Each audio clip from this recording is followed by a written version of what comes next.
नमस्कार दोस्तों, क्या हाल चाल है आप सबके। मैं भी बहुत अच्छा हूँ। गर्मी बहुत बढ़ रही है, ध्यान रखिए। देश में और देश के बाहर कुछ डेवलपमेंट्स हुई हैं जो टॉपिक थे आपसे शेयर करने बहुत ज़रूरी है। हिंदुस्तान का एक ठग है, ठग, महाठग, केजरीवाल। नाम तो सुना ही होगा आपने। शीश महल का मालिक केजरीवाल। गाड़ी नहीं लूँगा, बंगला नहीं लूँगा, कौन भाई नहीं चलेगा मेरे साथ।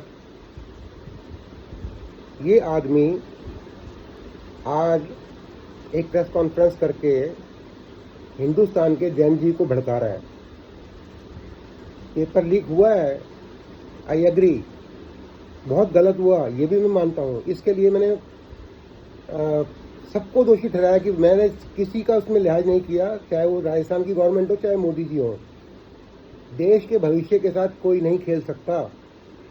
एक एक साल मेहनत करी है बच्चों ने। तो ये आदमी महाठग केजरीवाल बच्चों को भड़का रहा है, हिंदुस्तान की जैन जी को भड़का रहा है कि आप सड़कों पे निकलिए, आप सड़कों पे आइए, आप इन नेताओं के साथ ऐसे करिए, आप नेताओं के साथ वैसे करिए।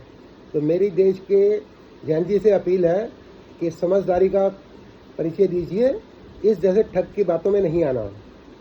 नंबर 2, मैंने कल वीडियो बना के प्रधानमंत्री जी को ये कहा था, रिक्वेस्ट करी थी कि आप मिडिल क्लास को तो बोल रहे हैं ये करो ये करो ये करो, लेकिन कल को आप पे अगर किसी ने उंगली उठाई तो आप क्या करेंगे। आज प्रधानमंत्री जी ने अपना सारा काफिला काट के सिर्फ 2 गाड़ियां अपने पास रखी। This is a very risky. आप देश के प्रधानमंत्री हैं, आपको अगर 25 गाड़ियाँ 30 गाड़ियाँ आपके साथ चलती हैं तो आपको कम से कम कुछ नहीं तो 10 गाड़ियाँ अपने साथ रखनी चाहिए। मैंने कहा था कि अमित शाह और राजनाथ सिंह और इन सब की जो सिक्योरिटी है वो आधी कर देनी चाहिए। आपके जितने भी चीफ मिनिस्टर हैं 21 के 21, सब जगह से आपकी जो कौन बाई की जो सिक्योरिटी चलती है साथ में, उनको आधा कर देना चाहिए। मुझे ये जान के बड़ी खुशी हुई कि जितने भी हमारे बीजेपी के प्रदेश हैं, उन सब मुख्यमंत्रियों ने, उन सब मिनिस्टर्स ने, इंक्लूडिंग दिल्ली, सब ने अपनी जो सिक्योरिटी है उसको 50% डिक्रीज कर दिया। अमित शाह ने, राजनाथ सिंह ने, सब ने अपनी सिक्योरिटी डिक्रीज कर दी। लेकिन राहुल गांधी, भगवत मान, केजरीवाल, मनीष सिसोदिया, सोनिया गांधी, खड़गे, अपना Akhilesh Yadav, etcetera etcetera etcetera, इन सब की जो सिक्योरिटी है जिसमें 30-30 गाड़ियां चलती हैं, आज भी चल रही हैं। और राहुल गांधी इसको नाटक बता रहा है कि प्रधानमंत्री अपनी 2 गाड़ियां लेके चल रहा है तो प्रधानमंत्री नाटक कर रहा है। ये वर्ड है राहुल गांधी के। शर्म आनी चाहिए राहुल गांधी को।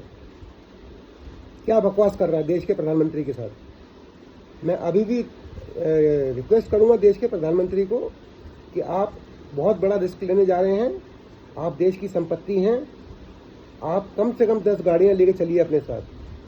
बाकी मेरे को ये जान के बड़ी खुशी हुई कि यूपी जैसा जो प्रदेश है उसमें भी कल से ही 50% डिक्रीज कर दिया गया सब कुछ, इंक्लूडिंग सीएम और वाइस सीएम।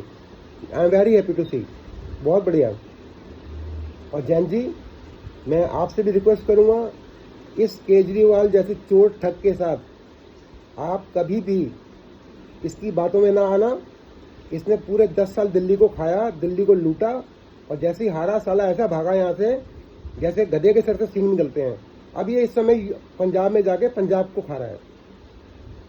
पंजाब में ना ये कुछ सीएम है, ना ये पीएम है, ना कुछ है। उसके बावजूद भी इसका जो काफिला है 25 से 30 गाड़ियों का चलता है। मनीष सिसोदिया भी 25-30 गाड़ियां लेके चलता है। किस हक से पंजाब का पैसा लूटने में लग रहे हैं ये दोनों। शर्म आनी चाहिए इनको, और शर्म आनी चाहिए शराबी सरदार को जो वहां पे इनको बिठा के दमादों इतना पाल रहा है। जनता का पैसा है, टैक्स का। वो तो शराब में लगा रहता है, उसको तो पता ही दिन रात क्या हो रहा है। बाकी ये दोनों महाठग है जो ये वहां जाके पंजाब को लूट रहे हैं। ऊपर से फिर आके कहते हैं जैन जी को सड़कों पे आना चाहिए, मोदी जी के अगेंस्ट विद्रोह कर देना चाहिए, जैसे नेपाल में हुआ, जैसे बांग्लादेश में हुआ। इस तरह इंडिया में क्यों नहीं हो रहा। ये जैन जी को भड़का रहा है, ठग, चोर, केजरीवाल चोर। हद होती है किसी चीज की यार। देश संकट में तो आपको साथ देना चाहिए, आप उल्टा उनको गलत शिक्षा दे रहे हैं। देश के भविष्य के साथ क्यों खिलवाड़ कर रहे हैं आप भी? पेपर लीक के मैं सख्त खिलाफ हूं, और मैं ये कहना चाहता हूं कि भाई साहब, जिसने पेपर लीक किया है उसको फांसी की सजा दी जाए, ताकि आने वाले टाइम में कोई भी बंदा ये काम करने से पहले 10 बार सोचे, एक एग्जाम्पल सेट करा जाए। मैं हिंदुस्तान की सरकार से मांग करता हूं कि इस आदमी को फांसी पे चढ़ा दिया जाए सरेआम। आप रिजल्ट देखिएगा, कभी दोबारा ऐसा नहीं होगा इंडिया में। एनीवेज, अगर मैं गुस्से में कुछ गलत बोल गया तो उसके लिए माफी चाहता हूँ। Thank you very much.